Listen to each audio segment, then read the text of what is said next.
What is you become one of several competitors in that market because it's a done deal market. But we're not in the market today, right? But what value proposition that you would bring to that site? That's one of the reasons why link-up market becomes so important for us, and it's a facilitator to interoperability. So I can say to you, as a potential client, you can access 9 markets in Europe, 50% of Europe, through your single account at Clearstream Bank Frankfurt. We can assure you of the efficiency, and we can lower your prices by up to whatever it is. All players in that market, provide as much interoperability as they can. Only the CSDs have that ability to interact. So not the agent banks must go through a CSD. This is the CSD providing the service. Okay. In the ICSD market, what is the level of harmonization between the different players? And I would imagine that the more harmonization there is, the more ubiquitous the market becomes, but that reduces your competitive advantage as a result. No, well, you're speaking about the ICSD market. Right. So basically, I mean, there are 2 players in the market, which makes it much easier for us to harmonize and to standardize, because we don't have the issue of 100 different markets, which each local law, regulation, taxation. We're dealing with Brussels law, and we're dealing with Luxembourg law with the 2 ICSDs.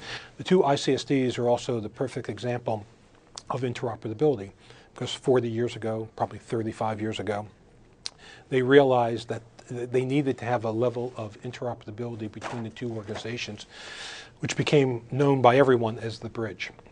So the fact of the interoperative bridge between Euroclear and Clearstream sort of makes it, in many ways, neutral to the client, whether I have an account at Clearstream or whether I have an account at Euroclear, and gives the 2 ICSDs the ability then to compete more on service, on pricing, on responsiveness, because the level of interoperability, the level of standardization is still the same. Now, there are parts of the processing chain that still need to be harmonized. And we and Euroclear have been actually leaders in working with the parts of the chain to try to come up with a standardized process. And I'll just give you a quick example. The way in which an income payment is processed, it goes from an issuer agent who comes up with the payment. It may go to an intermediate step of a calculation agent. It goes to a common depository. It goes to the ICSD, and then it goes to the client. If everyone was using exactly the same format and the same standardization of calculation, there would never be a problem. There are problems because there's no level of standardization. So Euroclear and Clearstream, working along with ICMA, have formed a group called ISMAC to really work with all the parts of the chain to create this level of standardization and harmonization.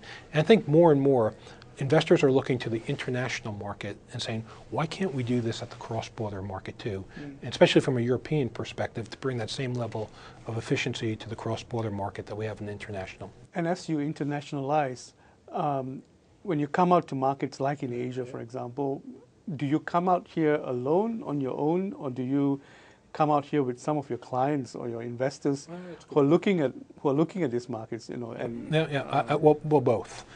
We've been present in Asia for a very long time. You have an office in Singapore, Hong Kong, Singapore, Tokyo, Dubai. What have you achieved from these offices? Just the easiest way to tell you, 20% of our business comes from Asia. Yeah, that's pretty. And which way is the flow? It's investors in Europe looking at. No, mostly it is investors in Asia looking for depositories, in either global custodians or depositories, and choosing Clearstream because of the service provision. Okay. Because of so the anyone pricing. who wants to access Europe, it's either Clearstream or Europe. But one of the things, we're in the process of expanding our presence in Singapore. And one of the reasons behind that is a lot of our clients have moved to Singapore and they're building up their back office presence. So we also want to be in a position to match the service level with the needs of the local market. Thank you very much. Yes, that's my question. Great. Okay.